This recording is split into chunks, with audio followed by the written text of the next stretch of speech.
Okay.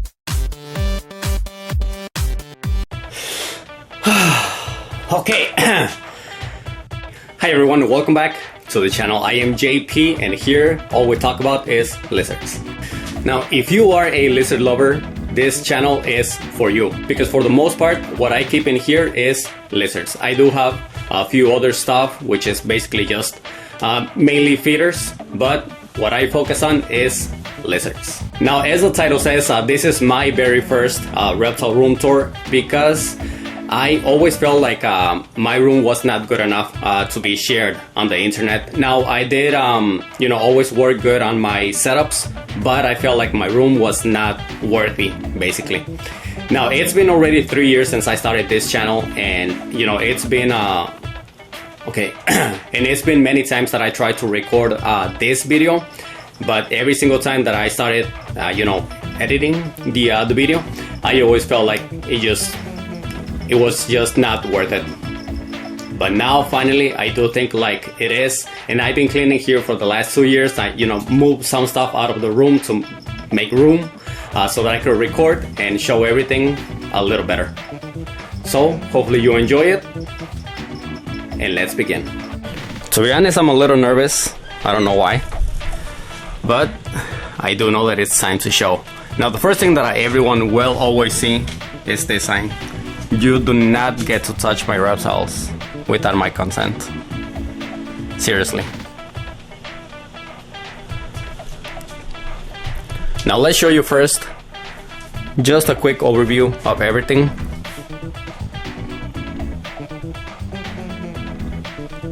And then we will go into detail of setup by setup.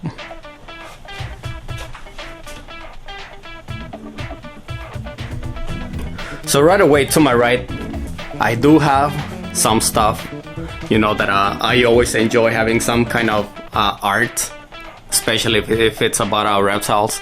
And since in this wall I only have one lizard, I do want to start with this one.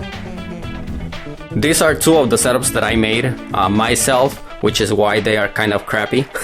But in this one, okay, but in this one in the bottom, I used to have my bearded dragon, which I decided to actually found a new home for it. I do try to focus more on the animals that you don't really get to see, and obviously with a bearded dragon, they are among the most common reptiles. So these are 4x2x2 wood enclosures, and on this one I do have my Aki monitor. Now this guy might try to bite me. Okay, now this guy might try to bite me, but it's a risk I'm willing to take today. Normally I actually wear a glove when I'm about to start handling it. Now also I do want to say that you might see that it's basically kind of empty. Basically a very few stuff to hide. And there is a reason for it, which I'm actually going to make a video very soon about it. So I don't take too long in just one setup, I will explain that in the next video. But I do want to show all of my animals. So here is Grim Reaper, my Aki monitor.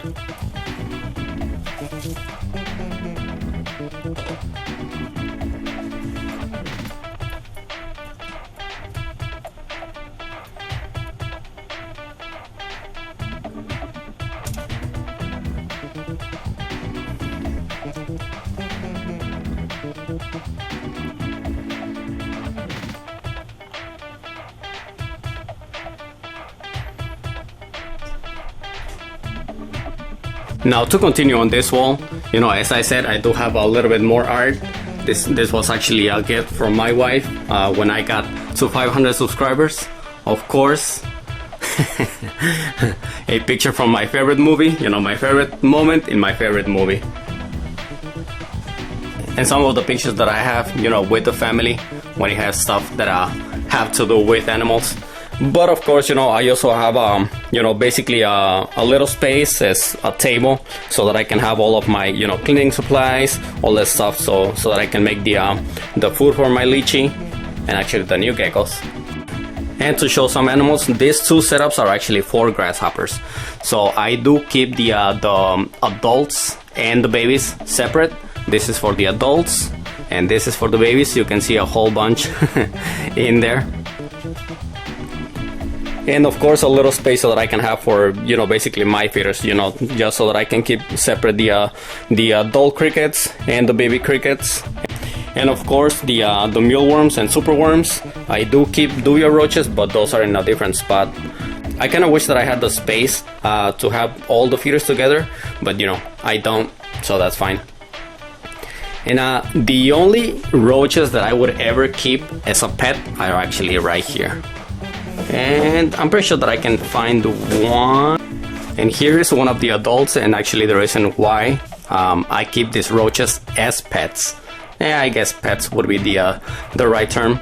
But as you can see, these are called domino roaches. Now, in my opinion, they are the only roaches that look good, you know, enough to keep them as pets. And that is the reason why I do. I probably have around 10 roaches in here because these roaches are expensive and they take a really long time to turn from completely black, which you can see right there, to the one over here. These are adults already.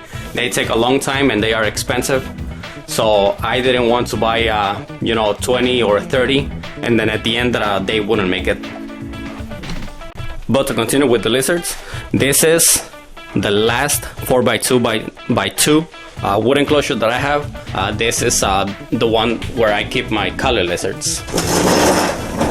Now if you guys know about my channel, then you guys know about these guys. These are my favorite lizards that I keep. They are so freaking cool, man. In my opinion, everybody should have a pair or more of these guys. So this is Estrella, my female, and that is Zeus right there, the male. Now these guys were actually recently bred this year, and I do have the babies. Of course I'm gonna show you, but man, they are my favorite lizards.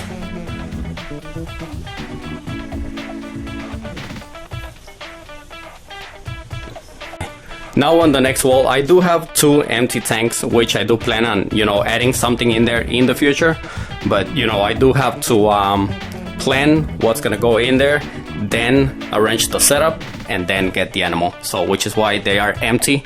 But let's continue with the color lizards. So these are the baby color lizards, already almost 3 months old. I only have 4 in here now since the rest, you know, found new homes. But I do plan on keeping only 1.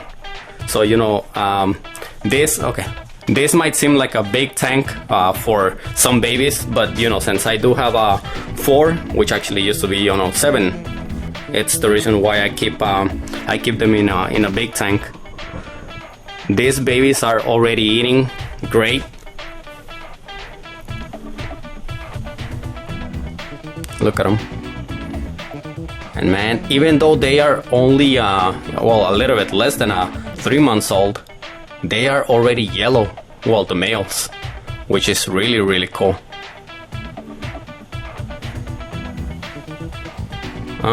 No, time to go home. Come on, come on. There you go.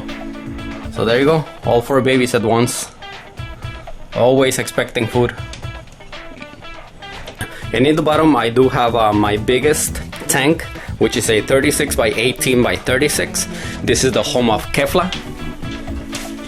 Kefla is my Boyd's forest dragon. This is a very, very rare species in the US. And I've been trying so hard to find the male. It just hasn't happened. Hopefully I do find it, you know, before she gets a little too old to be bred. But we'll see what happens. But I mean, these guys are so beautiful. Now this is how she normally looks. When she gets a little annoyed, you know, she will show that dewlap. Look at that. She does not like being touched, so all I have to do is just touch the tail. Now of course I don't want to make her mad, you know, just so that she can show that. So that's all you guys get to see. If you want to see you know, more about her, of course I do have videos, you know, all about her. So this is a fully bioactive setup. You know, it is already self-sustaining. I do not do anything in here other than every once in a while add food for the isopods.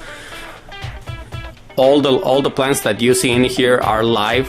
This one is actually already growing so much that I'm actually turning it. But I might actually just cut it because I do not want it to push the screen. But yeah, I do have several different plants in here, and I'm still hoping to find a boyfriend for her. Okay, so those are all the lizards that I have that are not geckos. So now it is time to go to probably what I would say my favorite wall in the room, only because these setups are almost complete, all of them, which, you know, I call it the Grand Gecko Hotel. Now in here in the bottom is actually where I keep my dubia roaches. You know, there is no point of showing that. Now this other one, I do have something new which I am not going to show in this video, sorry, but I do have to, you know, to make a video about them first. So of course, if you want to see that, be sure to subscribe. So I'm going to start with my least favorite setup. You know, this is a fish tank. I do not like at all using a fish tank for my lizards, but at the moment I really didn't have a choice. But this is for my Pictus gecko, my female Pictus gecko.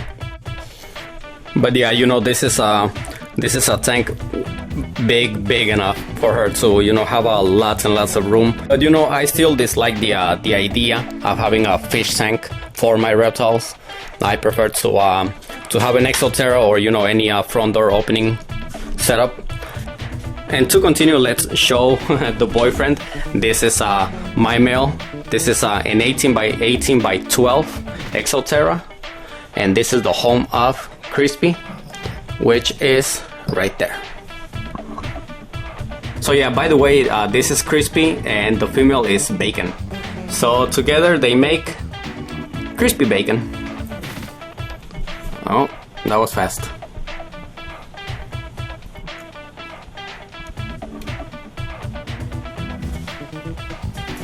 Alright, so these are the geckos that I get to see the least. You know, they don't like sunlight at all, at least for what I've seen.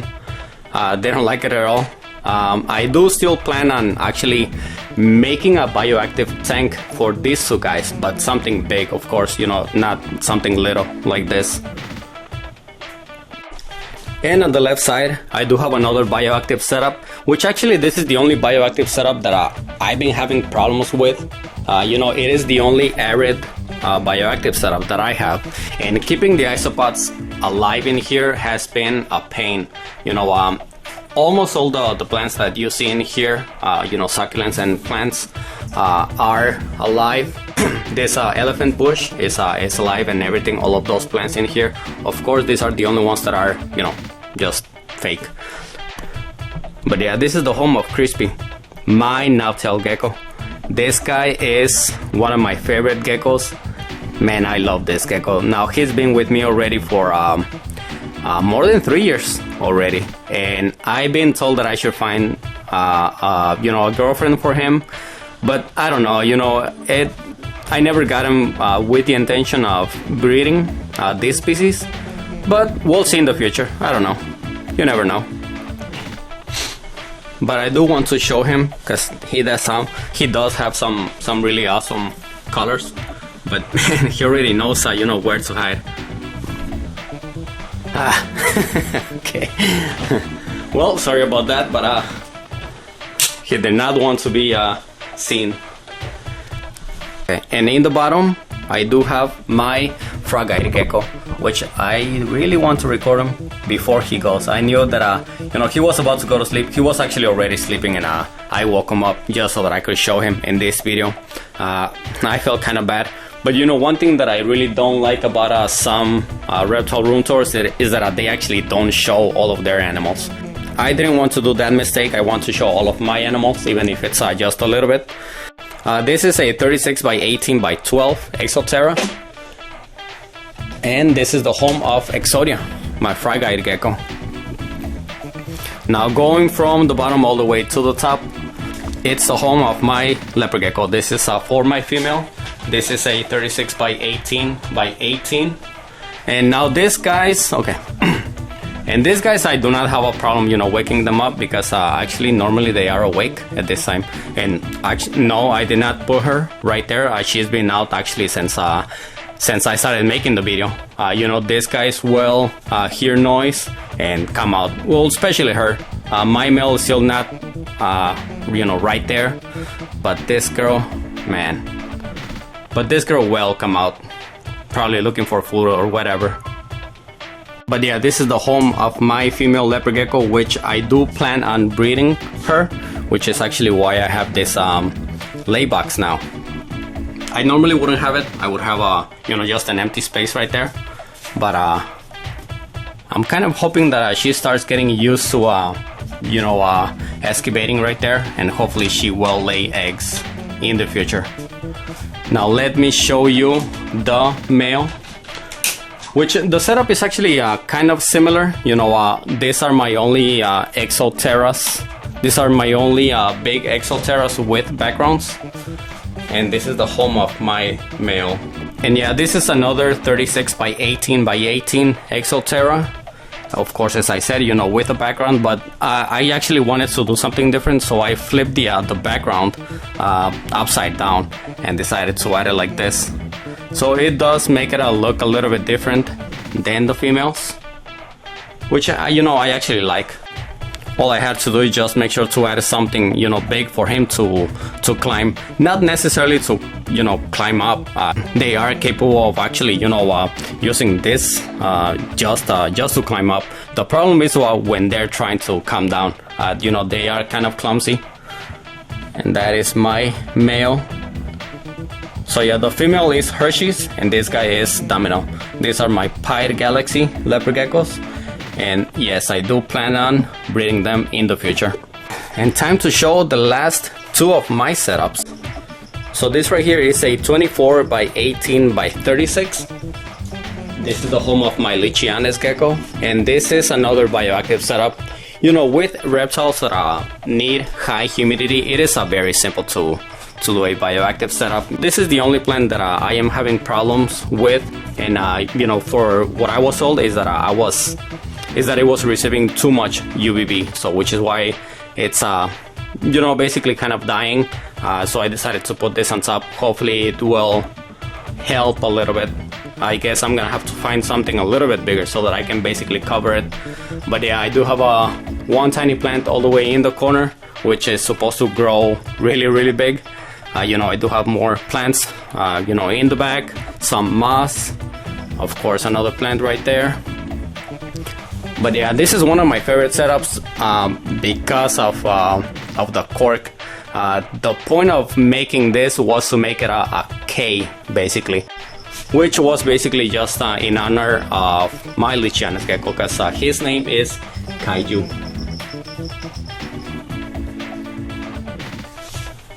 And this is my guy. This is Kaiju, my Lichianes gecko. Hello. Hello, Kaiju. But they are really cool geckos. Now I do not plan at all on breeding them. You know, this was basically my dream gecko, and I always wanted one. So I'm just glad that I get to keep one and care for it. And now time to show the last of my reptiles. So this is the home of my Australian leaf-tailed geckos, and I have to say that of my gecko setups, this is my favorite one. I spent so much time and money on making this one, and I am very happy with it. You know, all the plants that you see are alive. Each piece of cork was actually cut and trimmed, basically just so that I could fit it perfectly for, you know, what I wanted. And yeah, this is supposed to be, you know, self-sustaining, but I do not have isopods here. The ones that I got when I made the setup, and for whatever reason, I just haven't gotten any, which I know that I need to, because these guys are already leaving poop everywhere. So, you know, I do have to pick up some of it, but I know that I will get some soon. Now, I was actually trying to find the male because normally he will hide here in the back, but he's not there. Not exactly sure where he is, but I do know that the female will be right there. Now I'm just going to move this a little bit, and you know, just so that you guys can see her. because man, these guys are so awesome. They look so cool. You know, when I was making my research on live-tail geckos and I started knowing more about these guys, you know, they are a lot easier to handle. It will be a lot easier to see them because they usually hang, you know, outside of stuff, even during the day, and go into hiding. These guys are also willing to eat every single time out of the tongues, so I always get to see them every single day, and I always get to feed them. And one more cool thing about these guys is that I do have eggs from them, which are actually right there. 2 eggs from them, and I am hoping that in just about 20 days I will get some babies. I wasn't sure where the male was, but now I do. Now I know. And he is right there. Still outside, but kind of hiding, I guess. But at least you can see them. But yeah, these guys are Elliot and Olivia, my Australian live-tail geckos. Well, okay everyone, that was all of my lizards. This was a room tour that I've been wanting to do for so long. And you know, I hope that you guys enjoyed this video. To be honest, I'm nervous, and I've been nervous every single time that I try to make this video. But I do know that I try my best to care for my reptiles, and you know, maybe I'm not able to give them all. Maybe I'm not able to give all of them, you know, the home that I wish I could. But you know, slowly but surely, I am getting to that point.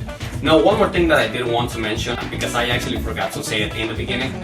Every single one of my animals actually has their own feeding tongues. So even though, you know, I try to feed almost everyone with the tongues, they don't share, never. Even, even my feeders have feeding tongue, because I try to make sure that you know, I keep everything just for themselves, you know. And this is basically just the way that I keep it, so that just in case for whatever reason, you know, one day one of them might get sick from something, you know, it doesn't pass it to other of my reptiles. Now, the only ones that I will share are the ones that are couples, you know, for example, my leopard geckos, they share the same one, my pictus geckos, they share the same one, and just, you know, stuff like that. But alright, that's it. I'm pretty sure that this is gonna be a long video. If you guys stuck to watching everything, you know, thank you so much, and please make sure to give it a like if you guys enjoyed this video. I actually just noticed that the microphone is facing back, so if you guys hear this a little bit funny, I'm sorry for that. But alright, thank you so much again, and I'll see you next week.